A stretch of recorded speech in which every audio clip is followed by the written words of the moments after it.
दुरुस्त हैं कि तला महमूद साहब ने वहाँ दबंग एंट्री ली है, क्योंकि तला महमूद बाहर का है, इसलिए उनके जो वहाँ पे रिलेशंस हैं वो इतने गहरे और मजबूत नहीं। उसकी वजह यह है कि 2023 में सबसे मजबूत कैंडिडेट जो थे वो तीनों MPs और एक MNA सब कुरानदाजी के ज़रिए आए हुए थे। बिस्मिल्लाहिर्रहमानिर्रहीम, अस्सलाम वालेकुम। आप देख रहे हैं राज TV में, हो आपका मेज़बान अयूब कलोच। नाजरीन, आज हम बात करेंगे कोहिस्तान के मजमूई सियासी सूरत हाल पर और मुख्तलिफ़ इशूज़ पर हम डिस्कस करेंगे। आज का मेरा जो मेहमान है एडवोकेट जुनैदुर रहमान, जो कि कोले पालस कोहिस्तान से पाकिस्तान पीपल्स पार्टी के सदर हैं। सर, मैं आपका मशकूर हूँ कि आपने मुझे मेरा आपसे पहला सवाल है कि कोहिस्तान के अंदर जो है पीपल्स पार्टी काफ़ी मजबूत दिखाई दे रहा है, क्योंकि महबूबुल्लाह जान ने पाकिस्तान पीपल्स पार्टी ज्वाइन किया है और मजबूत कैंडिडेट है। और ख़ासकर आज कल जो तला महमूद साहब की सूरत में वहाँ पर उसने एक एंट्री मारी है और काफ़ी जो है वो सियासी ग्राउंड जो है वो उसमें गर्मा गर्मी दिखाई दे रहा है। तो पीपल्स पार्टी का क्या पोजीशन है कोहिस्तान के अंदर? बिस्मिल्लाहिर्रहमानिर्रहीम। अयूब भाई, बहुत शुक्रिया। मेरी नज़र में 2023 का इलेक्शन पाकिस्तान पीपल्स पार्टी के लिए सबसे बेहतरीन इलेक्शन है।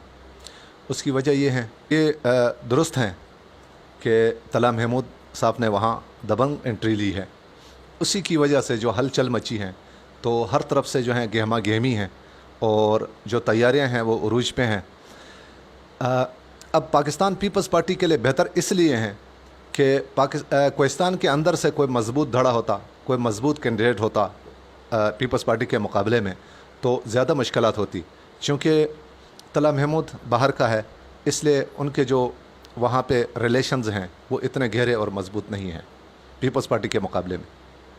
सर, 2018 और 2023 का जो इलेक्शन है उसका तकाबली जायज़ा आप किस तरह पेश कर लेंगे?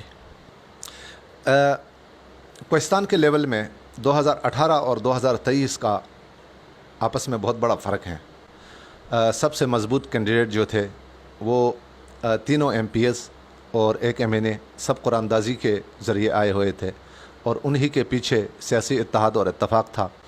और 2023 में बाकायदा जमहूरी अंदाज में नज़रियाती तौर पे इलेक्शन हो रहा है। उसमें JUI का मजबूत कैंडिडेट जो कि बाहर से आया हुआ है और पीपल्स पार्टी का कैंडिडेट कोहिस्तान के अंदर से हैं, और कहीं से भी अभी तक कुरानदाजी के प्लेटफॉर्म पे कोई एक बंदा भी सामने नहीं आया है।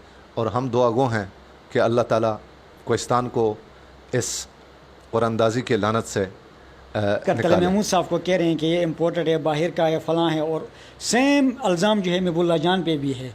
तो आप इन दोनों में किस तरह फ़र्क कर लेंगे? आप क्या समझते हैं? सबसे ठीक है, सबसे पहले बात तो ये है कि तला महमूद के बारे में अभी मैं चूँकि कहने की ज़रूरत नहीं है, बहुत सारे लोगों ने कह चुके हैं और हकीकत है कि वो बाहर का है। लोग तो कहते हैं कि वो हरीपुर का है, लेकिन वो हरीपुर का भी नहीं है, क्योंकि मेरे तहक़ीक़ के मुताबिक वो पंजाब के किसी एरिया का है। और चूँकि हरीपुर में उसके कुछ फैक्ट्रीज़ हैं, उसकी वजह से वो वहाँ पे रिहाइश पजीर हैं या वहाँ ज़्यादा टाइम देता है, इसलिए लोग हरीपुर का समझते हैं।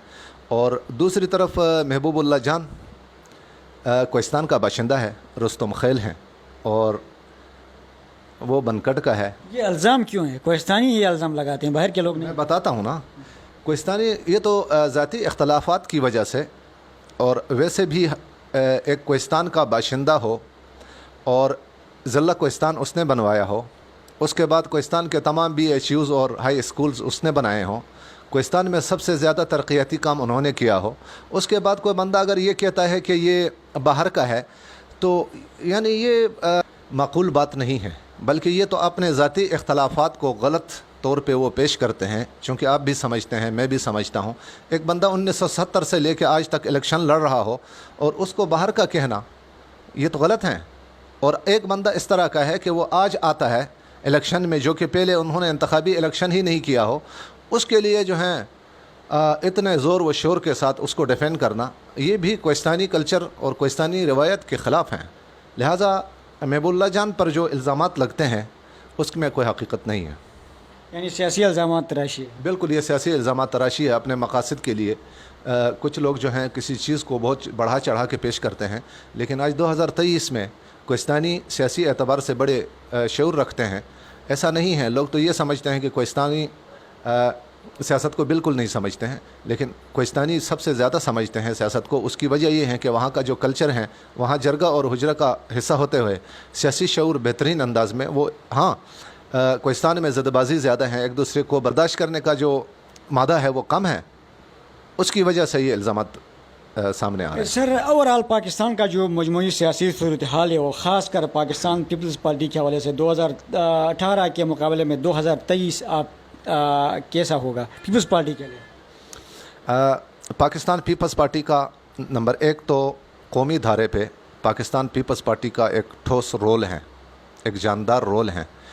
پاکستان پیپلز پارٹی کے لیے تمام الیکشنز اچھے ہیں. یہ الگ بات ہے کہ کبھی سیکنڈ نمبر آتا ہے تو کبھی فرسٹ نمبر آتا ہے، جبکہ 2023 انشاءاللہ پاکستان پیپلز پارٹی کے لیے بہترین سال ہیں.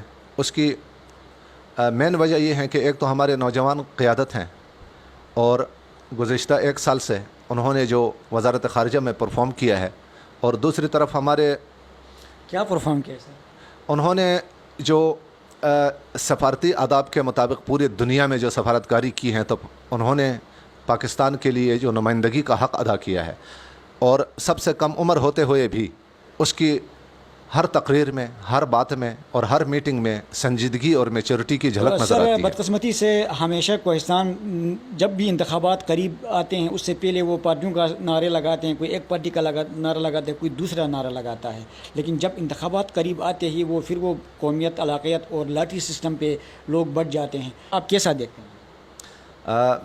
میں گزشتہ کئی سالوں سے یہ بات کرتا آ رہا ہوں ہر فورم پہ کہ جب تک کوہستان کے جو قومی سطح کے اجتماعی معاملات کو اور اجتماعی ایشوز کو ہم سوچ کے کوہستان کی بھلائی کے لیے اپنا کردار ادا نہیں کریں گے، تو ایک طرف کوہستان ترقی نہیں کر سکے گا، اور دوسری طرف کوہستان باقی ماندہ ڈسٹرکٹس کے لیول پہ کھڑا نہیں ہو سکے گا. اس لیے ضرورت اس امر کی ہے کہ یہ جو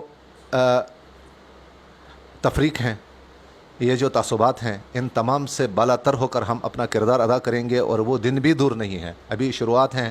مجھے ایسا لگتا ہے کہ 2023 میں انشاءاللہ العزیز ہم مکمل جمہوری انداز میں الیکشن کنٹیسٹ کریں گے، اور اس کے جو ہیں بہترین نتائج بھی آئیں گے.